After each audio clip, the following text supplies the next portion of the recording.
كانت رحلة الرئيس جمال عبد الناصر إلى نيويورك رحلة سلام، عمل فيها قائد العرب رسالة العرب للعالم ودعواهم من أجل خير البشرية، ودعوة العرب حب وسلام. وهنا في مقر الجمعية العامة سمع العالم كلمتنا، وعرف العالم حقيقتنا، عرف أننا لا ننحاز إلا إلى جانب السلام، وعرف أننا مع كل الشعوب المكافحة من أجل حريتها ضد غاصبي هذه الحقوق.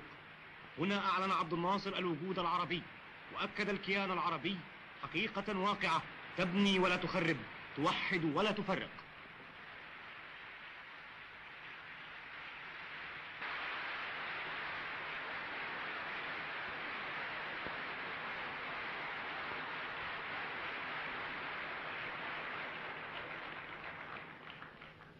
سيادة الرئيس،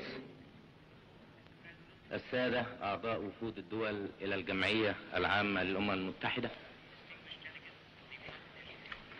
إنه لشرف عظيم أقدره حق قدره أن تتاح لي الفرصة للاشتراك في أعمال الجمعية العامة للأمم المتحدة،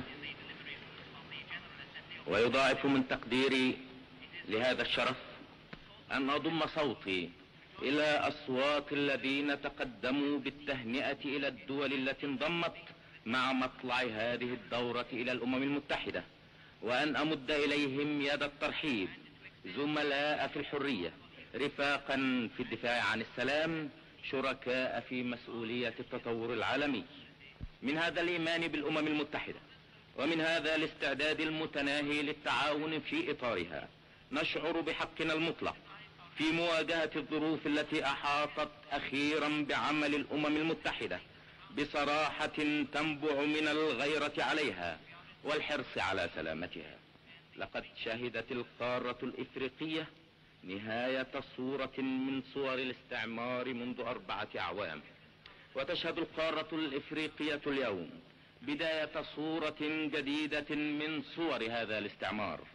كانت السويس نهاية الاستعمار السافر المسلح ومقبرته، واليوم نجد أن الكونغو بداية الاستعمار المقنع الذي لا يتورع حتى عن محاولة استغلال الأمم المتحدة ذاتها ستارا يخفي وراءه مطامعه، ويقوم من خلف ظهره بمناوراته لتحقيق أغراضه. ولقد كان المعنى الحقيقي للسويس بالنسبة للحركات التحريرية في آسيا وإفريقيا أنه قد مضى ذلك العهد الذي كانت القوى الاستعمارية تملك أن تحشد الجيوش فيه وتوجه الأساطيل إلى ضرب حركات التحرير. لقد أثبتت حرب السويس أن الحرية لها أسلحتها، وأن الحرية لها أصدقاؤها في كل مكان. ولقد كنتم أنتم هنا في هذا المكان، في هذه القاعة بالذات، من أسلحة الحرية وأصدقائها، وبفضلكم وبفضل جهودكم التي مثلت قمة الإيمان العالمي بالحرية استطاع شعبنا أن يصمد ضد العدوان. وما لبث المد الاستعماري أن انحسر عن شواطئنا واندحر، وكان انحساره واندحاره نهاية عهد المطامع المسلحة. سيادة الرئيس، في منطقتنا من العالم في الشرق العربي نسيت الأمم المتحدة ميثاقها، ونسيت مسؤولياتها المتعلقة بحقوق شعب فلسطين. فهل أدى مر الأيام والسنين إلى حل للمشكلة؟ هل نسي شعب فلسطين وطنه وأرضه ودياره؟ هل نسيت شعوب الأمة العربية مأساة شعب منها تآمر الاستعمار الذي كان قائما بالانتداب عليه بتكليف من عصبة الأمم؟ فإذا بهذا الاستعمار يقطع الوعد لآخرين بوطن يملكه غيرهم. ومنذ متى كانت أوطان الشعوب ملكا للمستعمر ينزعها بكلمة منه من أصحابها ويعطيها لغيرهم وفق مشيئته؟ ولكن للاستعمار منطقه، وكان منطق الاستعمار في جريمته من شعب فلسطين أن يمزق الوحدة الجغرافية للعالم العربي من ناحية، وأن يقيم لنفسه وسط العالم العربي من ناحية أخرى قاعدة يهدد منها الشعوب العربية. الحل الوحيد في فلسطين كما هو الحل الوحيد في الكونغو أن تعود الأمور سيرتها الأولى، وأن ترجع إلى النقطة التي بدأ الخطأ عندها. في الكونغو لا بد أن تعود الأمور إلى الموقف كما كان حين قامت الحكومة الشرعية في ليوبولدفيل بدعوة الأمم المتحدة إلى مساعدتها، وكما كان حين وافقت الأمم المتحدة على هذه الدعوة بهدف حماية استقلال الكونغو وصيانة وحدته الوطنية.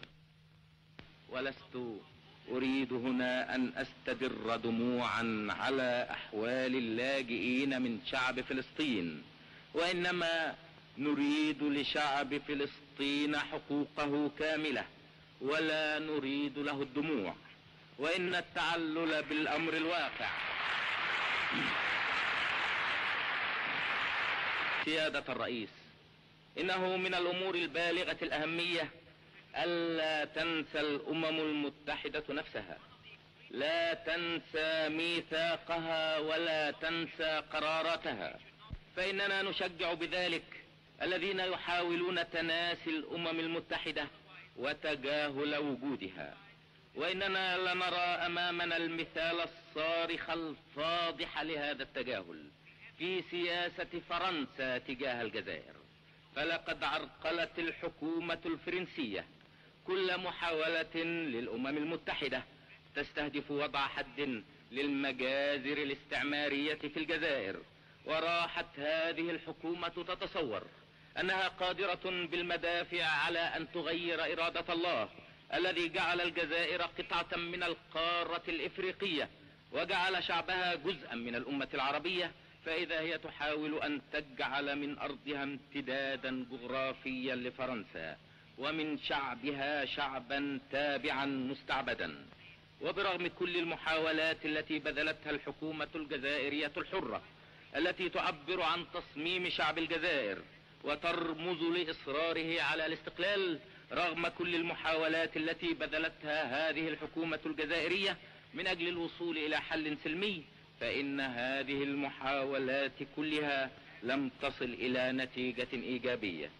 ولقد سمعتم هنا قول الرئيس دوايت ايزنهاور رئيس جمهورية الولايات المتحدة الأمريكية بأن بلاده على استعداد للبدء في مفاوضات من أجل نزع السلاح. كذلك سمعتم مثل هذا الاستعداد من الرئيس نيكيتا خروتشوف رئيس وزراء الاتحاد السوفيتي.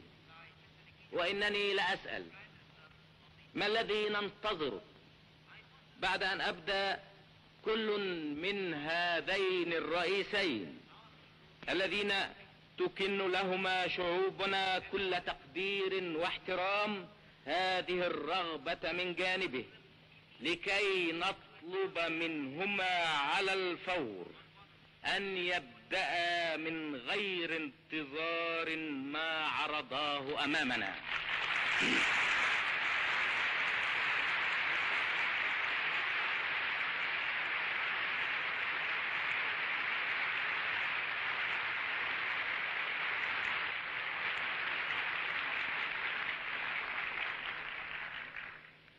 وإننا نقترح أن تصدر الجمعية العامة توجيها بضرورة أن يجتمع الزعيمان الكبيران تحت علم الأمم المتحدة، إما وحدهما أو معهما من ترون من الحاضرين هنا، لكي يضعوا تحت سمع الأمم المتحدة وبصرها قواعد بدء المحاولة من جديد في اتجاه نزع السلاح.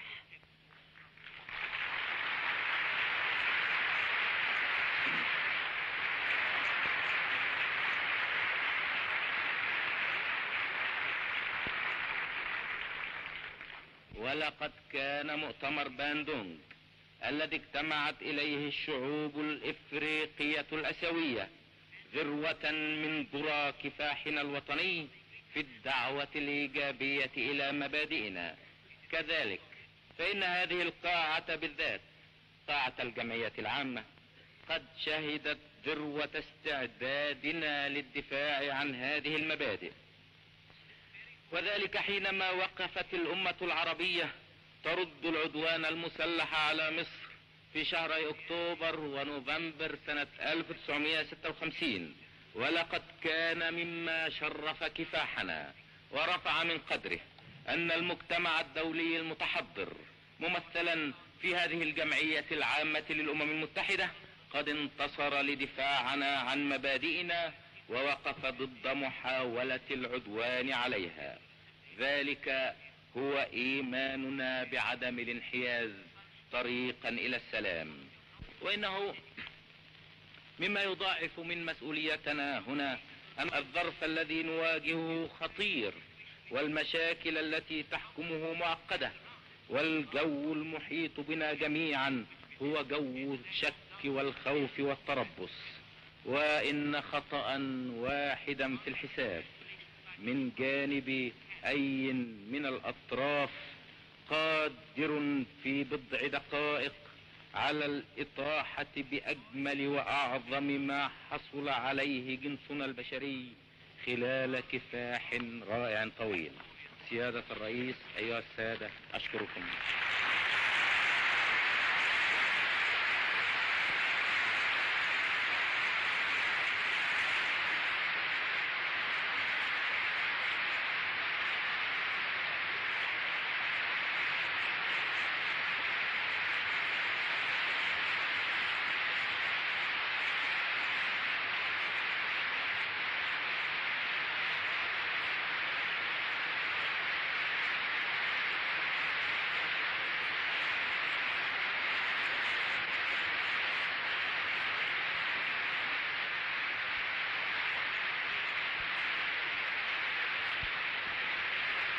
شهدت نيويورك نشاطا كبيرا لا يهدأ بذله الرئيس جمال عبد الناصر، ناشرا كلمة السلام والمحبة، شارحا قضايا الشعوب المتحررة، مدافعا عن الحرية وحق تقرير المصير، رافعا راية الحياد الإيجابي والسلام العالمي.